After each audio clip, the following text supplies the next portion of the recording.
بنائی کس لیے بنائی؟ ان کے پاس آنے والا ایک کثیر تعداد ان لوگوں کی ہوتی تھی جو علم سے وابستہ تھے.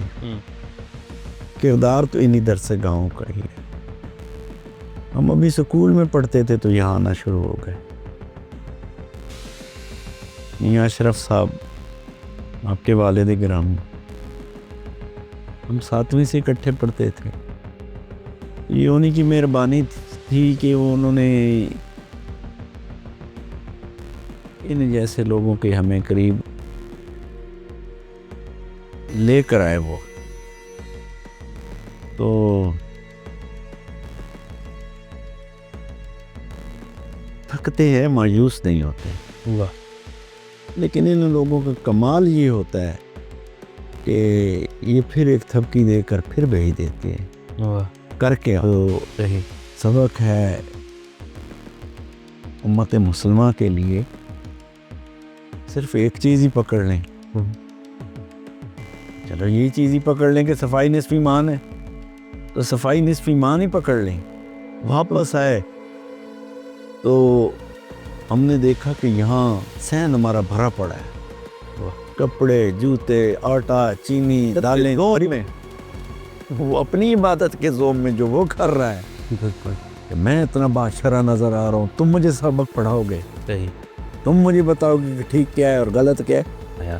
میں بہت چھوٹا انسان ہوں ان کے لیے کچھ کہوں، لیکن مجھے لگتا ہے یہ میرا دیکھنے کا شاید یہ نظریہ ہے. یہ میں جو سمجھ پایا ہوں کہ جاوید مصطفی صاحب جو ہیں وہ ایسے نگینے ہیں سرگودا کے، پاکستان کے، اس دنیا کے، جنہیں صوفیہ کرام نے تراشا ہے، جنہیں ولی اللہ نے تراشا ہے، اللہ کے انہیں ایک بندوں نے تراشا ہے. بسم اللہ الرحمن الرحیم. رب اشرح لی صدری ویسر لی امری واحلل عقدۃ من لسانی یفقہوا قولی رب زدنی علما. السلام علیکم دوستو، میں حذیفہ اشرف ہاشمی اور آج کی پوڈ کاسٹ میں آپ کو خوش آمدید. آج کی پوڈ کاسٹ بھی شاہینوں کے شہر سرگودا سے آپ دیکھ رہے ہیں. ہمارے ساتھ ایک بڑی جانی مانی شخصیت موجود ہے سرگودا سے. آپ کا بڑا ہی علمی اور ادبی تعارف بھی ہے اور صوفیزم پر، روحانیت پر بڑی گہری نظر رکھتے ہیں، بڑی دور رس نظر رکھتے ہیں. اور میں یہ کہوں گا کہ معاشرے میں ان کا کردار بڑا اہم ہے. خلق انسانیت کی بات ہو اور اس کے ساتھ ساتھ جب آپ علم و تدریس میں اپنا کردار ادا کر رہے ہوتے ہیں تو ان کا بڑا نمایاں کردار دیکھا جا سکتا ہے. ان کا چونکہ بہت ہی طویل تعارف بھی ہے، لیکن میں چاہوں گا کہ ہم اپنی گفتگو کی طرف بھی جائیں، ہم اپنی موضوع کی طرف بھی جائیں. تو میں ان کی جانب آتا ہوں اور انہی کی باتوں سے کوشش کریں گے کہ بات سے بات نکلتی چلی جائے. ہمارے ساتھ موجود ہیں جناب جاوید مصطفی صاحب. السلام علیکم، کیسے آپ؟ خیریت، شکر اللہ. آپ ٹھیک؟ الحمدللہ. سب سے پہلے آپ کا شکریہ کہ آپ نے اپنا وقت عنایت فرمایا. مجھے یہ بتائیے گا کہ سرگودا کی ادبی فضا میں، رنگینیوں میں اپنے آپ کو کیسا پا رہے ہیں؟ ادبی فضا میں تو کوئی زیادہ ٹائم ہمارا کوئی نہیں ہوتا جی. ٹھیک ہے. ہاں، ایک ہے کہ اپنے قریبی دوست احباب جو ہیں ان کے ساتھ جو اٹھنا بیٹھنا ہوتا ہے، ایک مخصوص حلقے میں ہم زیادہ اٹھتے بیٹھتے ہیں، یا جہاں پر کام کر رہے ہوں تو وہاں پر وقت گزرتا ہے. تو آپ نے مجھے فرمایا تھا کہ وہاں کالج میں لائبریری میں پروگرام کریں گے. جی. تو میرے اصرار پر آپ نے میری یہ ایک درخواست منظور کی کہ نہیں، ہم میاں جی کے بالکل ڈیرے پہ یہ پروگرام کریں گے. ایگزیکٹلی ایسے ہی. تو یہی ڈیرے ہیں، یہی پناہ گاہیں ہیں. آج کل کے اس پرفتن دور میں، اتنا تیز وقت میں، تو وہاں پر جب گھبراہٹ ہوتی ہے تو پھر یہی وہ پناہ گاہیں ہوتی ہیں. یہاں پر آ کر ہم اپنی پناہ لیتے ہیں اور یہاں پر ہی ٹائم گزار کے کہتے ہیں کہ پھر ریچارج ہو جاتے ہیں. واہ واہ.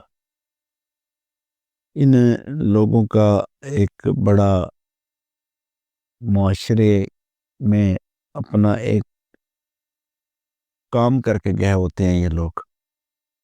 کمال ان کا یہ ہوتا ہے کہ فکر ہے، تصوف ہے، اور تصوف جو ہے وہ کیا ہے؟ تصوف یہ ہے کہ اس خالق حقیقی کے ساتھ ان کی لو ہوتی ہے. واہ. تو جس کی لو اس سے لگی ہو اور پھر وہ مخلوق کے ساتھ بھی جڑا رہے اور مخلوق کی بھی رہنمائی کرے، داد رسی کرے، رہنمائی کرے. کون سا شعبہ ہے؟ آپ یہ ہمارے پیچھے ایک لائبریری دیکھ رہے ہیں. بالکل ایسے ہی. اس سے اس فقیر کے ایک علمی ذوق کا آپ اندازہ لگا لیں واہ. کہ یہ لائبریری انہوں نے بنائی کس لیے بنائی. ان کے پاس آنے والا ایک کثیر تعداد ان لوگوں کی ہوتی تھی جو علم سے وابستہ تھے اور وہ اپنے دور کے بڑے قیمتی لوگ ہوا کرتے تھے. تو آپ کا سوال کہ کیسا محسوس کرتے ہیں، اب تو سفر اتنا طے کر آئے، اب تھکن محسوس ہوتی ہے، تھک جاتے ہیں، اور تھکنے کے بعد پھر یہی جگہیں ہیں، یہیں پہ پناہ لیتے ہیں. باقی کیا کہوں. اور آپ مجھے علم ہو چکا تھا جب آپ نے کہا کہ ہم پوڈ کاسٹ جو ہے وہ میاں جی کے ڈیرے پہ کریں گے. ہم نے پہلے بھی کچھ ریکارڈنگز کی ہیں آپ کے ساتھ یہاں پر. اب مجھے یہ بتائیے گا کہ آپ نے کہا کہ اب آپ تھک جاتے ہیں یہاں اس طرح کی درس گاہوں سے جو تعلق ہوتا ہے بالکل ایسے ہی ہوگا جیسے سفید داڑھی تو نہ تھی اس وقت، پھر سفید داڑھی بھی ہو گئی، اور اپنے آپ کو ایک طویل عرصے سے گزارتے سفر کرتے ہوئے یہاں تک پہنچے. تو میاں جی کی وساطت سے بتائیے گا کہ اس سارے سفر میں اس طرح کی درس گاہوں کا کیا کردار رہا ہے؟ کردار انہی درس گاہوں کا ہی ہے. واہ. کردار تو انہی درس گاہوں کا ہی ہے. ہم ابھی سکول میں پڑھتے تھے تو یہاں آنا شروع ہو گئے. میاں اشرف صاحب آپ کے والد گرامی، ہم 7ویں سے اکٹھے پڑھتے تھے. یہ انہی کی مہربانی تھی کہ انہوں نے ان جیسے لوگوں کے ہمیں قریب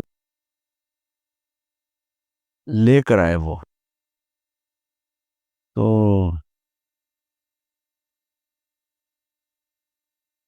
تھکتے ہیں، مایوس نہیں ہوتے. واہ. مایوسی نہ ہو، ایک مقصد سامنے ہو، یہ کرنا ہے. تھکان کیسے ہوتی ہے؟ تھکان یہ ہوتی ہے کہ ایک کسی ٹارگٹ کو لے کر نکلیں اور یہ کام کرنا ہے اور وہ کرنے کے لیے نکلیں اور خاطر خواہ اس کے نتائج نہ آئیں تو پھر کچھ تھکن محسوس ہوتی ہے. لیکن ان لوگوں کا کمال یہ ہوتا ہے کہ یہ پھر ایک تھپکی دے کر پھر بھیج دیتے ہیں، واہ. کر کے آؤ. صحیح. تو مایوس نہیں ہونے دیتے. وہ مایوسی نہ ہو تو پھر مقصد بنا رہتا ہے، مقصد ہو تو پھر بندہ جیسا بھی ہو چلتا رہتا ہے. اور وہ میں اب جس شعبے کے ساتھ منسلک ہوں وہ تعلیمی شعبہ ہے. جی. تو کل ہم گئے ہوئے تھے وہاں، کٹھی گئے تھے یوسف خالد صاحب کے پاس. تو اسی پر ہی گفتگو ہوئی، ایک تعلیمی نظام پر گفتگو ہوئی. بالکل. تو مجھے کل ان سے اٹھنے کے بعد میں جو تھا ایک دفعہ پھر، بلکہ جب آج میں صبح جب کالج آیا تو میں نے اپنے ٹیچرز کو بلایا. تو میں نے ان ٹیچرز میں کچھ ہمارے پرانے طالب علم بھی ہیں جو استاد ہیں. تو میں نے ان سے کہا کہ کام کرو گے کرنا اگر کرنا ہے تو پھر اس میں یہ نہیں ہے کہ جناب پروفٹ نہیں ہے، پروفٹ کہیں اور سے مل جائے گا. کام کریں. تو آج صبح آ کے میں نے ان کے ساتھ ایک طویل نشست کی.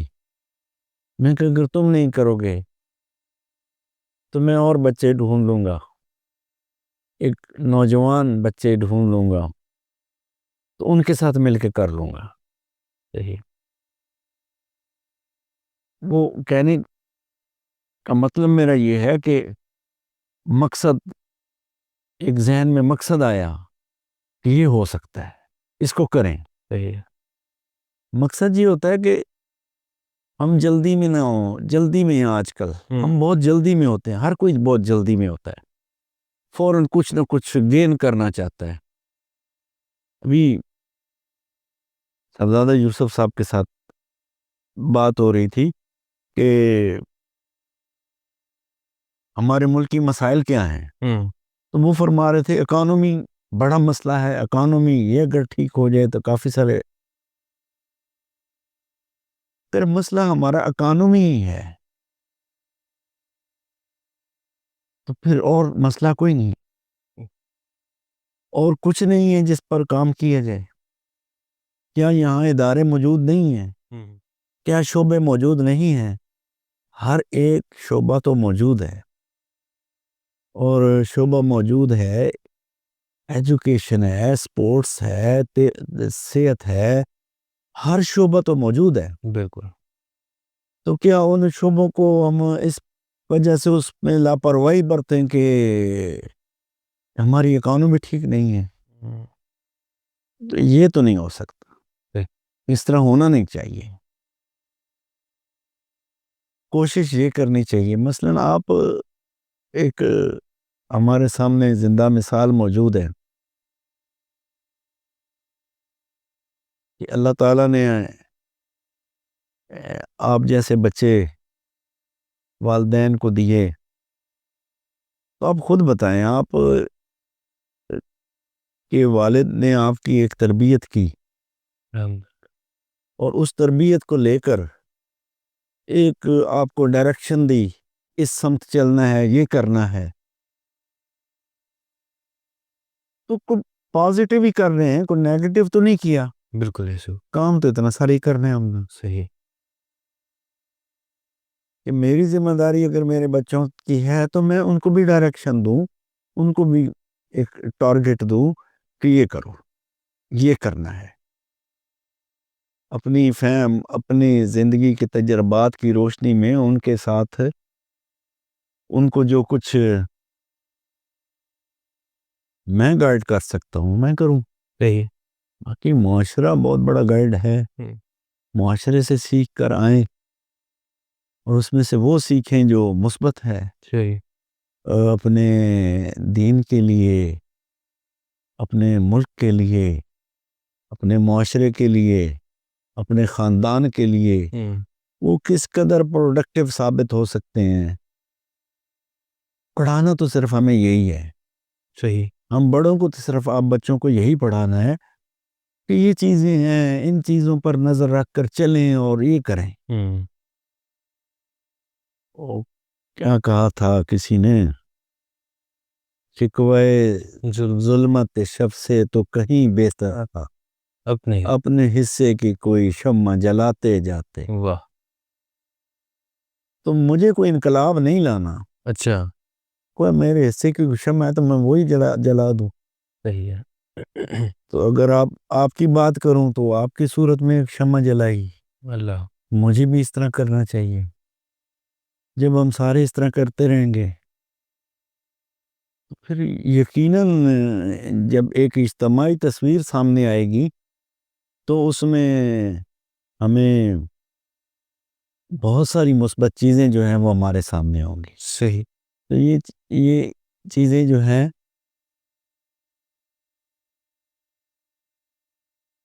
سب سے بڑی ذمہ داری آج کی، اگر سب سے بڑی ذمہ داری ہم دیکھیں تو استاد کی ہے.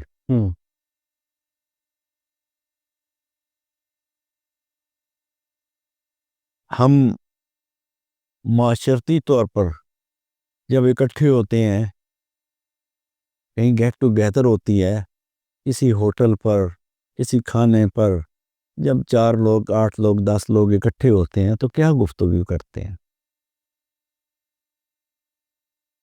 اگر کوئی اپنے کام نہیں ہوگا، اپنے کام سے متعلق بات نہیں ہوگی تو ہم سیاست پہ گفتگو کریں گے، بالکل ایسا ہی. اور سیاست پہ گفتگو کریں گے تو پھر ہم اپنے سیاست دانوں کو رگے دیں گے، ان سے کہیں گے بات تو صرف اتنی ساری ہے. وہ اس جمعے والے دن، جمعے کی جو ہمارے تقریر فرما رہے تھے تو بڑی خوبصورت بات کی انہوں نے. کیوں گالیاں دیتے ہو ان کو؟ صحیح ہے. کیوں برا بھلا کہتے ہو ان کو؟ اپنے کردار دیکھو. تمہیں خود اگر تبدیل نہیں ہونا تو تمہارے اوپر کچھ تبدیلی نہیں آئے گی.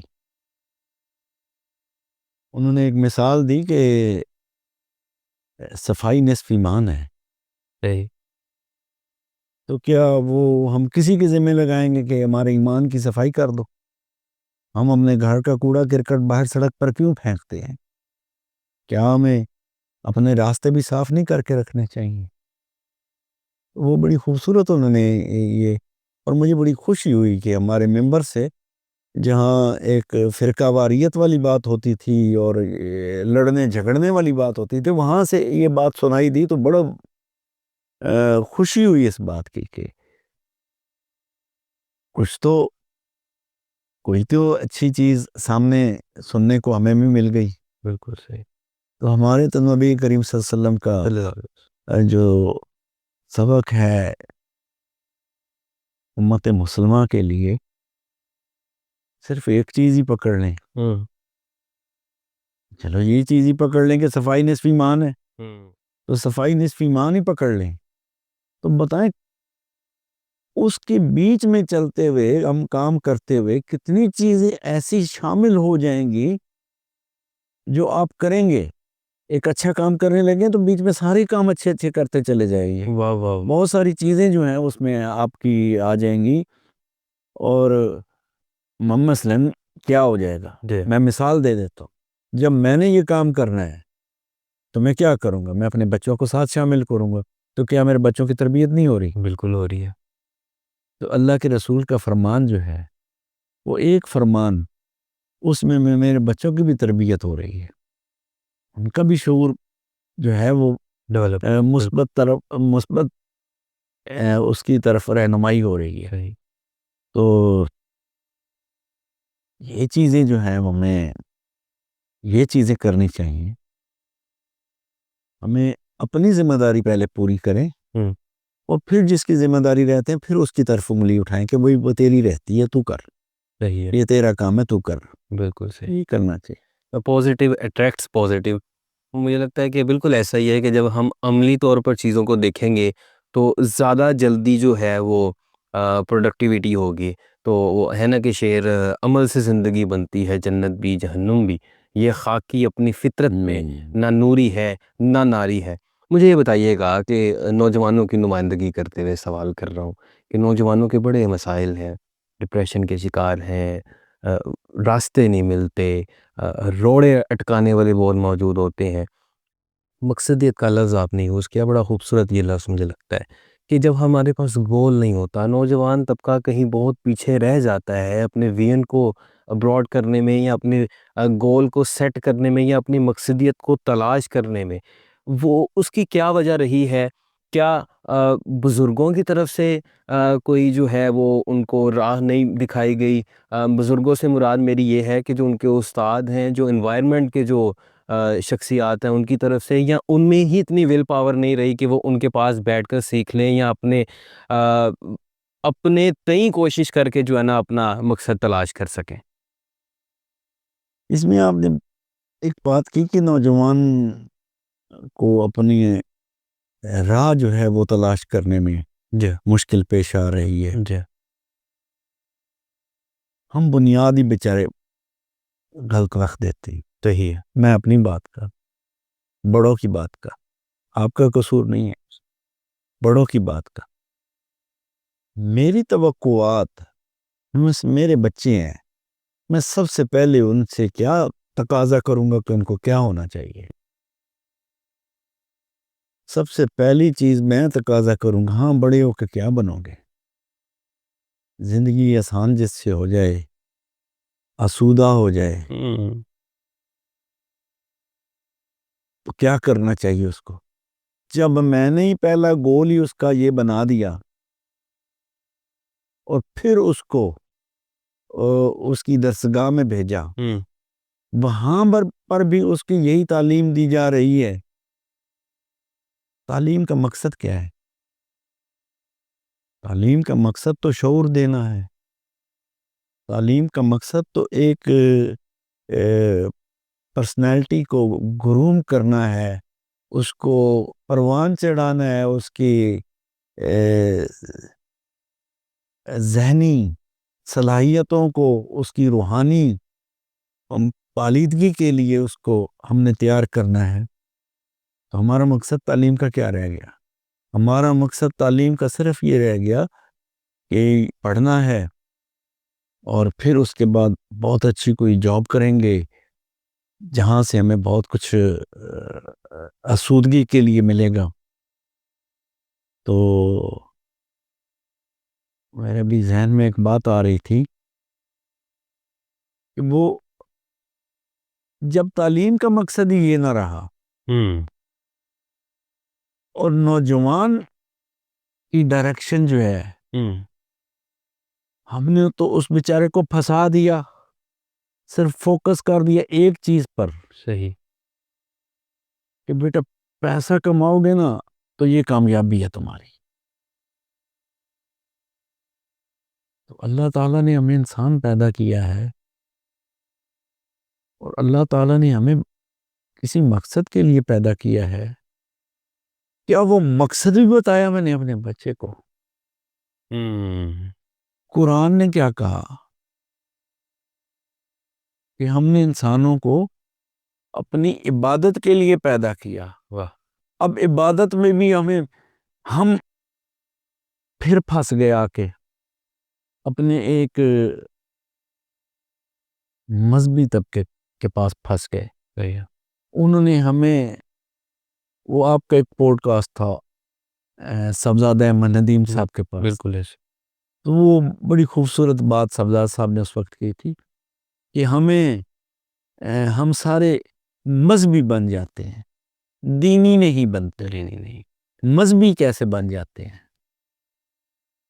داڑھی رکھ کے، ہیں جی، اور وہ اب عبادت کا بتا رہا ہوں کہ عبادت ہے کیا، کہ ہم انہیں محدود کر دیا عبادت کو کہ مسجد میں جا کر کھڑے ہو جاؤ، پہلی صف کے سیدھے ہاتھ پہ تم کھڑے ہو جاؤ، نماز پڑھو، یہ تیری عبادت ہے، روزہ عبادت ہے، بس سب عبادت ہے، اراکین اسلام عبادات ہی ہیں۔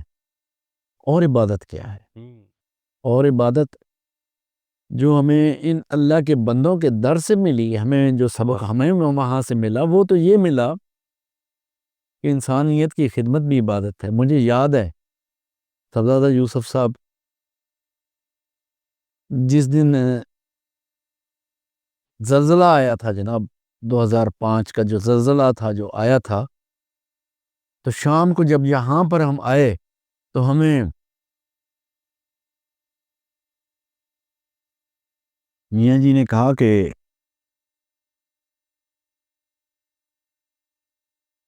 صاحبزادہ یوسف صاحب کو،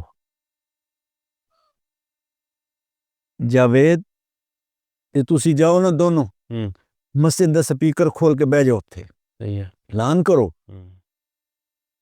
کرو کہ لوگ ان مصیبتیں چنے کہ انہوں دی خدمت کرنی ہے، کہ جو جس نو توفیق ہے وہ دے دیو۔ ہم نے آدھا گھنٹہ بیٹھ کے مسجد میں ایک بڑی مستقل اعلان کیا، واپس آئے تو ہم نے دیکھا کہ یہاں صحن ہمارا بھرا پڑا ہے، کپڑے، جوتے، آٹا، چینی، دالیں بھری پڑی تھیں۔ اس کے بعد انہوں نے کیا کیا؟ انہوں نے کہا کہ چلو اٹھاؤ اب سامان، کہاں جاؤ گے؟ ایک ٹیم بنا دی، چلو نکلو اب یہ کر کے آؤ، تو یہ عبادت ہے؟ عبادت نہیں ہے کیا؟ بالکل ایسے ہی ہے، کسی کو خیر کی بات بتا دینا عبادت نہیں ہے کیا؟ بے شک ہے۔ بڑی افسوس سے کہنا پڑتا ہے، بہت افسوس سے کہنا پڑتا ہے کہ جب ہم سڑک پر چل رہے ہوں تو وہی شخص آگے سے رانگ سائڈ سے آتا ہوا نظر آتا ہے جو مسجد کی پہلی صف میں کھڑا ہوتا ہے۔ اللہ، المیہ، یہ کتنا بڑا المیہ ہے ہمارا بھائی، ہمارا دین تو تمہاری تربیت کرتا ہے، تو تم مسجد میں جا کر نماز کھڑے ہو کر باشرہ ہو کر مکمل داڑھی رکھ کے جب تم رانگ سائڈ سے آؤ گے تو کیا مثال قائم کر رہے ہو؟ یہ غلط ہے، یہ تو عبادت نہیں ہے۔ نہیں، راستے کو آسان کرنا، دوسروں کے لیے رکاوٹیں ہٹانا، یہ عبادت ہے۔ رکاوٹ بننا کہاں کی عبادت ہے؟ رکاوٹ تو نہیں بننا چاہیے نا، رکاوٹ بننا کہاں کی عبادت ہے؟ جب ہم کوئی بچہ نوجوان کرے تو سمجھایا جا سکتا ہے یہ غلط ہے، ایسے نہیں کرنا، اور خدا کی قسم بچہ سمجھ جاتا ہے، تو کہیں تو وہ سمجھ بھی جاتا ہے۔ ایسے بندے کو کہیں گے تو بہت بری سننے کے لیے مل جاتی ہیں آگے سے۔ وہ ایک عبادت کے زوم میں، وہ اپنی عبادت کے زوم میں جو وہ کر رہا ہے بالکل کہ میں اتنا باشرہ نظر آ رہا ہوں، تم مجھے سبق پڑھاؤ گے، صحیح، تم مجھے بتاؤ گے کہ ٹھیک کیا ہے اور غلط کیا ہے؟ نہیں بھائی، تو غلط آ رہا ہے، لوگوں کے راستے میں رکاوٹ ڈال رہا ہے، یہ عبادت نہیں ہے، یہ گناہ ہے، اس سے منع کیا گیا ہے۔ بالکل صحیح، یا اللہ کے رسول نے منع نہیں فرمایا کہ راستے بند نہ کرو، تو تم راستہ بند کر رہے ہو۔ تو اللہ کے رسول کا فرمان ہے کہ بند نہ کرو اور تم بند کر رہے ہو، تو کیا یہ ثواب ہے؟ نہیں، یہ گناہ ہے، یہ گناہ ہے۔ دنیا میں جیسے بھی ہیں، جو بھی ہیں، انہوں نے اپنے معاشرتی اصول قوانین بڑے وضع کیے ہوئے ہیں۔ آدھی رات کو سڑک سنسان ہے، ریڈ لائٹ ہو جاتی ہے، تو کیا مغرب میں لوگ رک نہیں جاتے؟ رکتے ہیں، ہمارے ہاں کیوں نہیں رکتے؟ ہمارا تو دین ہماری تربیت کرتا ہے کہ نہیں ایسا کرنا، تو پھر ہم کیوں کرتے؟ یہی میرا سوال ہے کہ اتنی مس میچڈ چیزیں کیوں ہیں، اپنی ہی باتوں میں کنٹرڈکشنز کیوں ہیں؟ ایک بندہ جو کہہ رہا ہے کہ میں میرے حلیے سے دیکھے کہ میں آپ کو بڑا مذہبی نظر آ رہا ہوں، دینی لحاظ سے بھی دنیاوی لحاظ سے میں بہت اچھا ہوں، لیکن عملی طور پر ویسا نہیں ہے۔ اس کو زوم کی بات آپ نے تو کر دی، لیکن ہم نے یہ بھی تو بتانا ہے نا کہ آپ غلط ہیں۔ جب ہم اس کو بتاتے ہیں تو وہ چڑھ اٹھتا ہے کہ میں ایسا نہیں ہوں، تو وہ اس کو بھی یہ پتہ چل رہا ہے کہ دنیا والے یہ دیکھ رہے ہیں کہ ہاں میں غلطی پر ہوں، لیکن اس کو یہ چیز کا احساس کیوں نہیں ہو رہا؟ میری انا ہے نا جی، میری انا اڑے آتی ہے۔ تم نے مجھے بھرے بازار میں اتنے لوگوں کے سامنے میرے جیسے معزز آدمی کو کیوں، کیسے تمہاری جرت کیا ہوئی کہ تم نے مجھے یہ سبق پڑھانے کی کوئی؟ میں کر رہا ہوں ایک معاشرے کے فرد ہونے کے ناطے، اگر میں کسی کو کہہ رہا ہوں نہیں یہ غلط کر رہے ہو، آپ کو ایسا نہیں کرنا چاہیے، ٹھیک، صحیح، میرے پاس تو کوئی قانونی طاقت نہیں ہے نا، بالکل صحیح، میرے پاس تو کوئی اختیار نہیں ہے۔ صحیح، یہاں یہی بات میں اگر کسی سے کہہ رہا ہوں کہ آپ کو ایسا نہیں کرنا چاہیے، آپ غلط کر رہے ہیں، لیکن یہی بات اگر قانون پر پابندی کرنے والا باوردی آدمی آپ کو کہے، وہ آپ کو تو کہہ کر بلائے، اور پھر آپ وہاں پر اپنی ایک لجاجت کے ساتھ اور ایک شرم، وہاں پر آپ اس کو پھر انا کہا جاتی ہے، وہاں پر تو تم بولنے کے قابل نہیں رہتے ہو نا.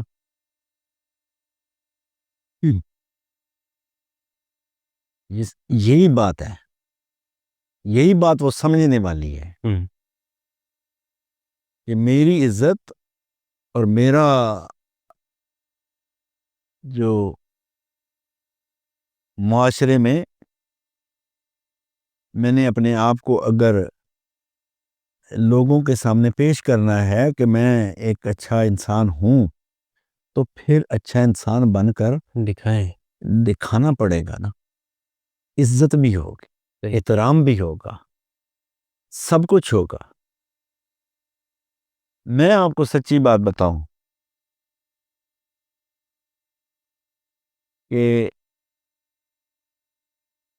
ہم معاشرے میں اگر کسی کو ایک انتہائی پازیٹیوٹی سے کسی کے ساتھ پیش آئے نا, تو انتہائی نیگیٹو آدمی بھی آپ کی عزت کرے گا. بڑا پوائنٹ. انتہائی منفی اپروچ والا بندہ بھی آپ کی عزت کرنے پہ مجبور ہوگا, وہ عزت کرے گا. چھوٹی سی بات ہے, سمجھنے کی بات ہے.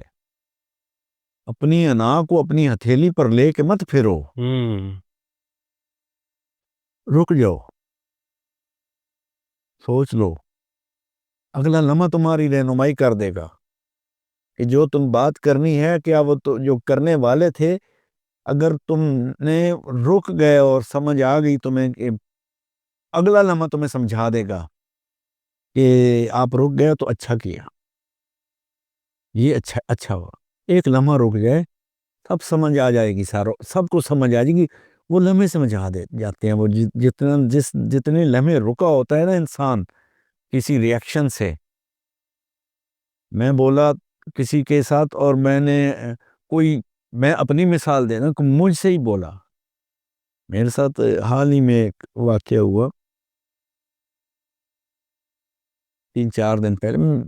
میں خود ہارش ہوا, تو آگے سے مجھے 4 سنا دی اس نے. غلطی کس کی تھی؟ میری غلطی ہے نا. میں جس طریقے سے میں ریئیکٹ کر رہا تھا, میں نہ کرتا تو اتنے بھرے مجمع میں مجھے کچھ سننا تو نہ پڑتا.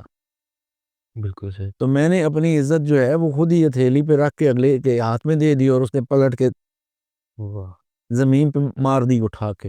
بڑی بات. میرے پلے کیا رہا, خاموشی سے سیٹ پہ ہو گیا. 2 دن تک یقین مانے خدا کی قسم, ایک چھوٹی سی میری غلطی, مجھے 2 دن تک لوگ مجھے ایسے دیکھیں, اس نے کیا. تو مجھے شرمندگی ہوتی رہی کہ میں نے کیا کیا. اتنا سارے کام ہیں, سمجھ آ جانی چاہیے, آ جاتی ہے. اگر سمجھنا کچھ چاہے تو سمجھ تو آ ہی جاتی ہے. لیکن آپ نے کہا نا کہ یہ کیسے ممکن ہو سکتا ہے, تو وہ ایسے ممکن ہو سکتا ہے. لا امپلیمنٹیشن ہونی چاہیے.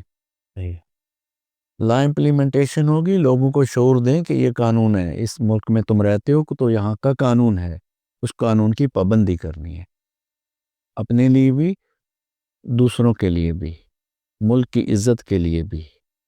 جب لوگوں کو اپنے ملک کے قوانین کی عزت کرنی آئے گی,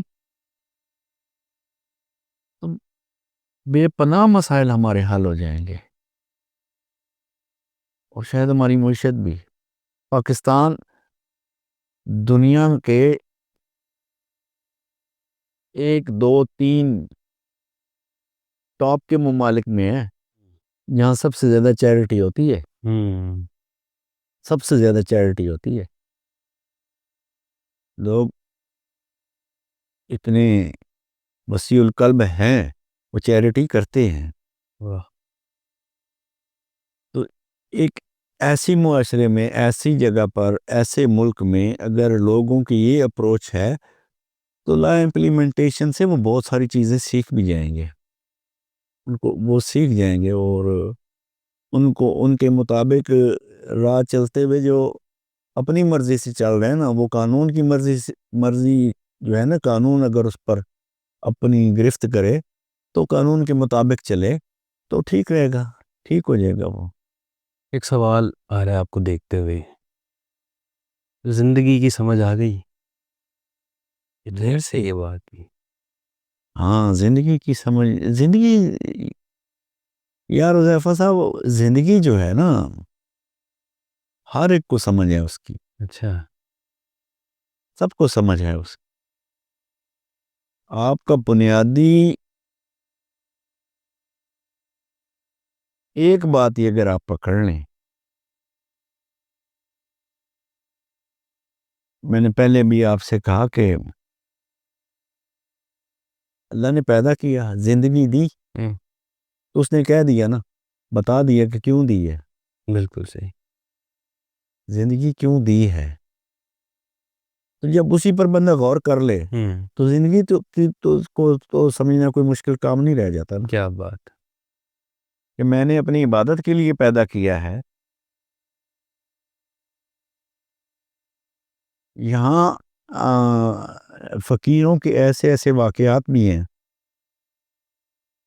کہ کوئی فقیر اگر اس دنیا سے چلا گیا تو کسی کو اگر وہ بعد میں کسی کو خواب میں ملا، یا اس طرح کا واقعہ ہے کوئی کسی بزرگ کا، کیا بنا، اب تمہارے رب نے تمہارے ساتھ کیا سلوک کیا؟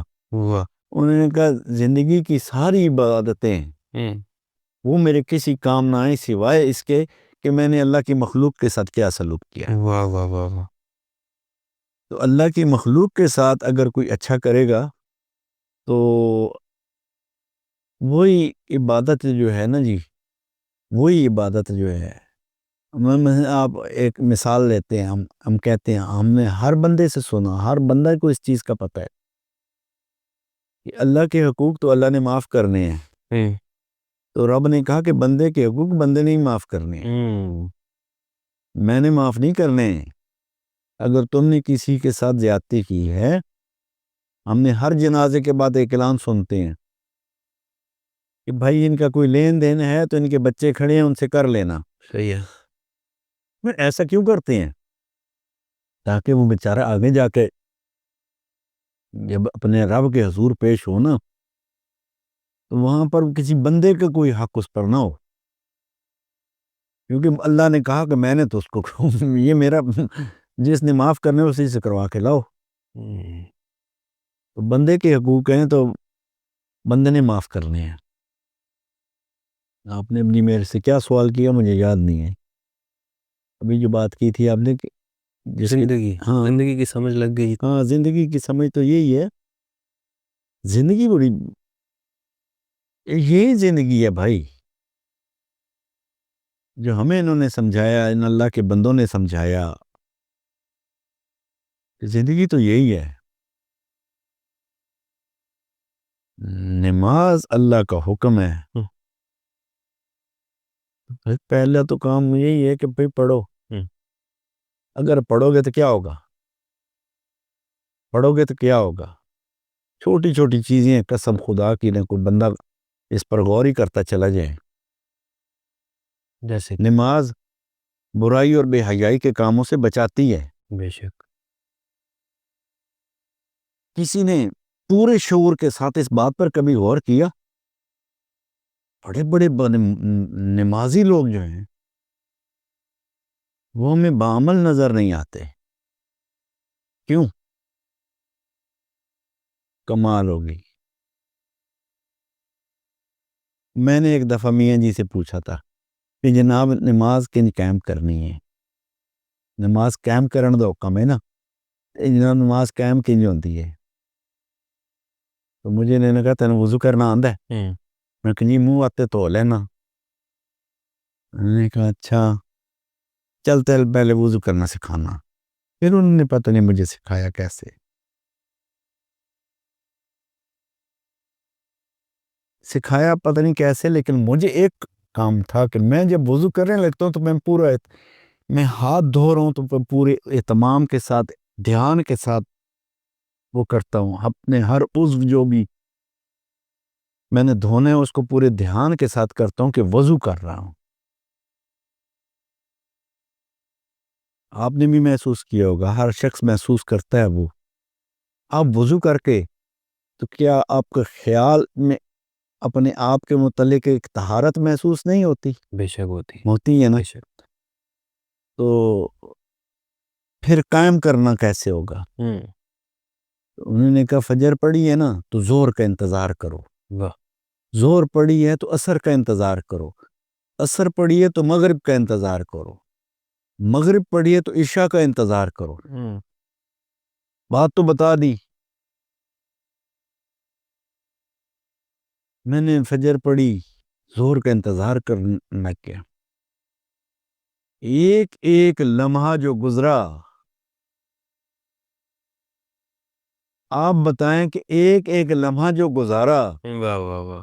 ایک ایک زبان سے نکلی ہوئی بات کو پورے تول کے بولا، فالتو لفظ نہیں بولے، کچھ ایسا نہیں بولا جس سے کسی کو تکلیف ہو جائے.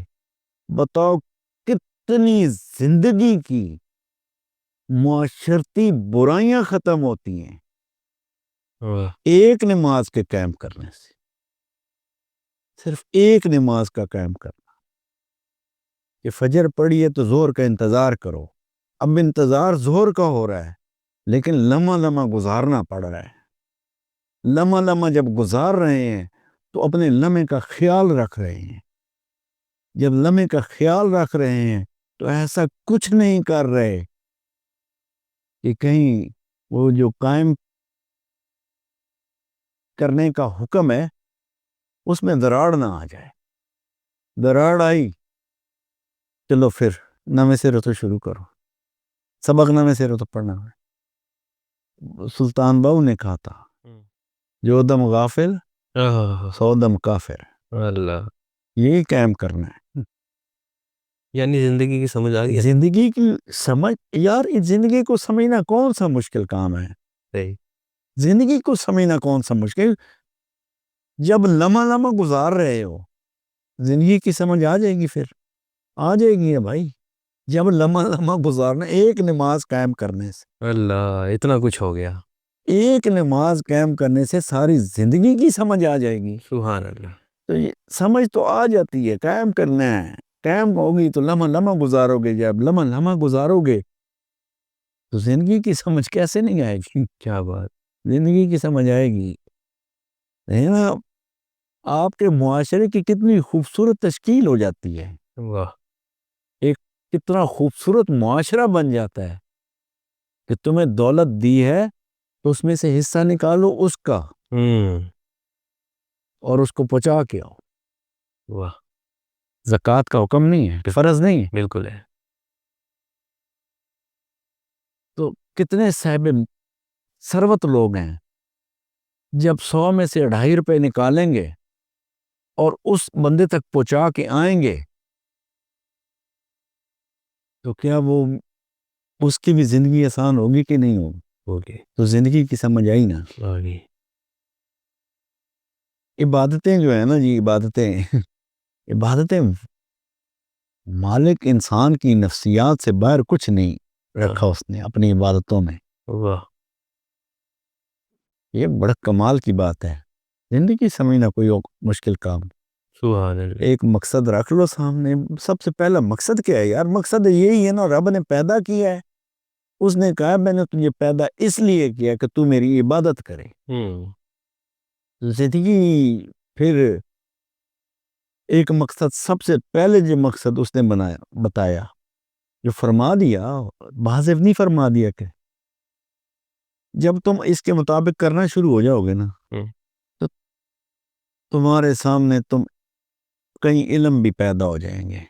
تمہاری وجہ سے علم بھی پیدا ہو جائے. اللہ اکبر. اور علم پیدا ہوں گے تو پھر ایجادات بھی ہوں گی. واہ. سارا کچھ ہوتا چلا جائے گا، خود بخود ہوتا چلا جائے. صرف گزارنی ہے اسی طریقے سے جس طریقے سے اس نے کہا.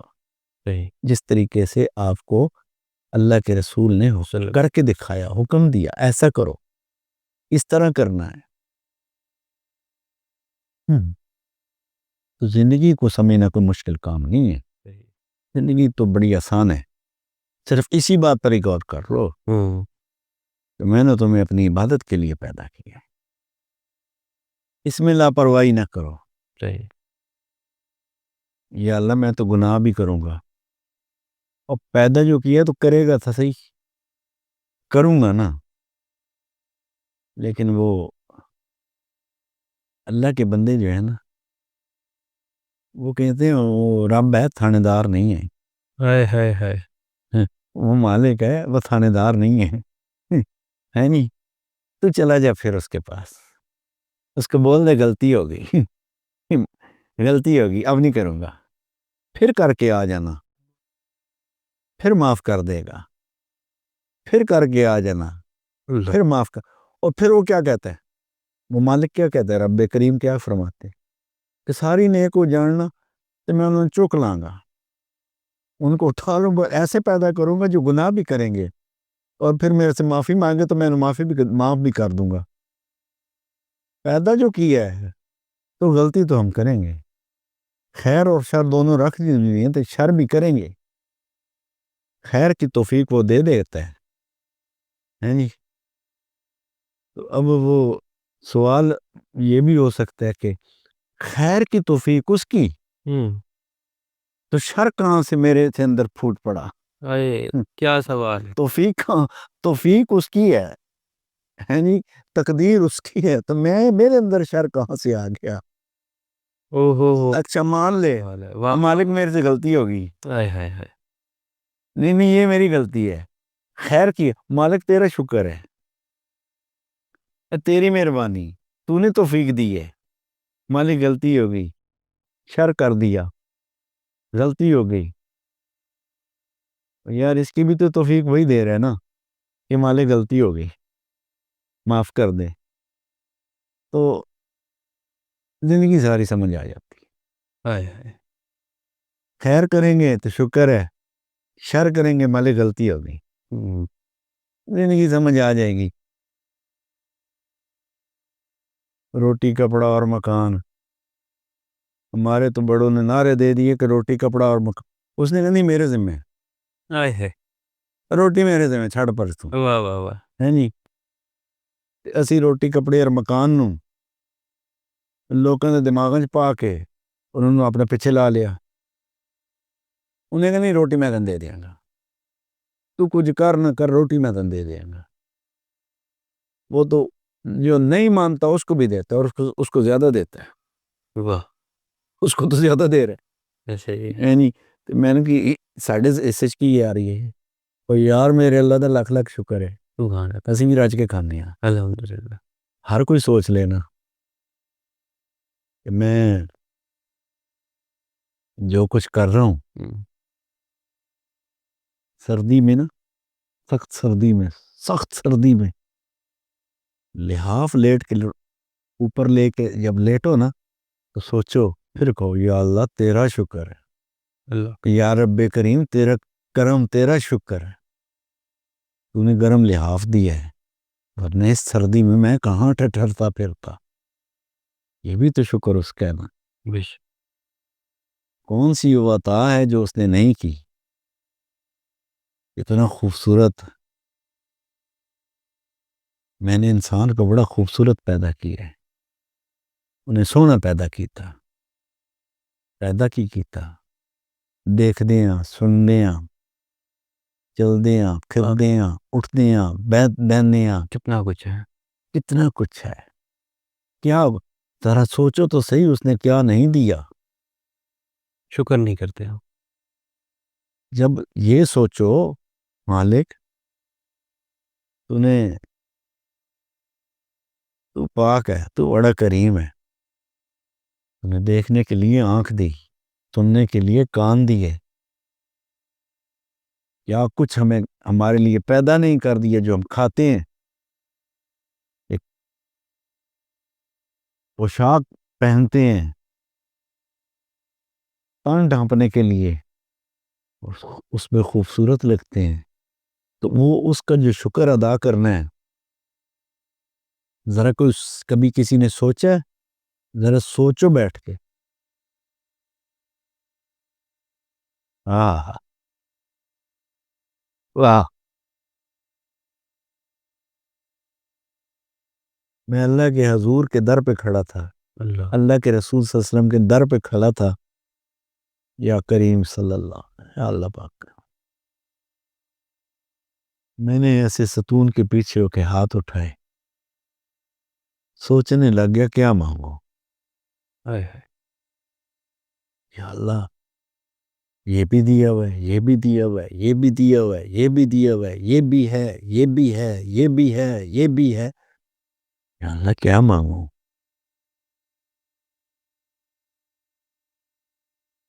ایک ہی بات, کہاں کھڑا تھا؟ اللہ کے رسول کے در پہ کھڑا تھا, اور کیا سوچ رہا تھا مانگو کیا. اس وقت سمجھئے اس نے کیا کچھ نہیں دیا, مانگنے کے لیے تو چھوڑا کچھ نہیں اس نے. تو مجھے اور کوئی بات نہیں آئی. میں نے کہا یا رسول اللہ, ہم آپ کے نا محبت کا دعویٰ کرتے ہیں. اللہ, یا رسول اللہ اس کو سچا فرما دے, اللہ یہ سچ ہو جائے. ہم آپ کے عشق رسول کا دعویٰ کرتے ہیں, یا رسول اللہ اس کو سچا فرما دے. اللہ, اس میں ہم نالائق ہیں. ساری عطائیں, سارے شکر مالک تیرے, تو نے اپنے حبیب بھی ہمیں دے دیا, یہ بھی شکر اس کا. تو اس کے اپنے حبیب کے صدقے اس نے تو ہمیں ہر چیز دی ہوئی ہے. زندگی پھر کیا سمجھ آئے گی زندگی, پھر وہ فلسفہ ہی ہے. اگر کوئی کہے کہ سمجھ نہیں آئی تو وہ فلسفہ ہے. زندگی تو سمجھنے والی چیز ہی ہے. سمجھ آتی ہے, ہر کسی کو سمجھ آتی ہے, ہر کسی کو پتہ ہے, ان پڑھ کو بھی پتہ ہے, پڑھے لکھے کو بھی پتہ ہے کہ زندگی کی سمجھ آئی یا نہیں ہے. ہر کسی کو پتہ ہے کہ زندگی کیا ہے. زندگی کوئی اتنا مشکل نہیں ہے اس کو سمجھنا. کیا بات ہے. دل تو چاہ رہا ہے کہ باتیں کرتے چلے جائیں, لیکن اس کا اختتام کرتے ہیں اور پھر آپ سے وقت لیں گے انشاءاللہ عز و جل. دیکھیے آپ کی انٹریکشن جو ہے وہ نوجوان نسل سے بھی رہتی ہے, اور صوفیہ کرام کے ساتھ بھی آپ کا اٹھنا بیٹھنا رہا ہے, اور ایسے ولی اللہ کے پاس بھی اٹھنا بیٹھنا رہا ہے, ان کی صحبتوں میں بیٹھنا رہا ہے, جنہوں نے آپ کو بھی سکھایا, جنہوں نے معاشرے کو بنایا.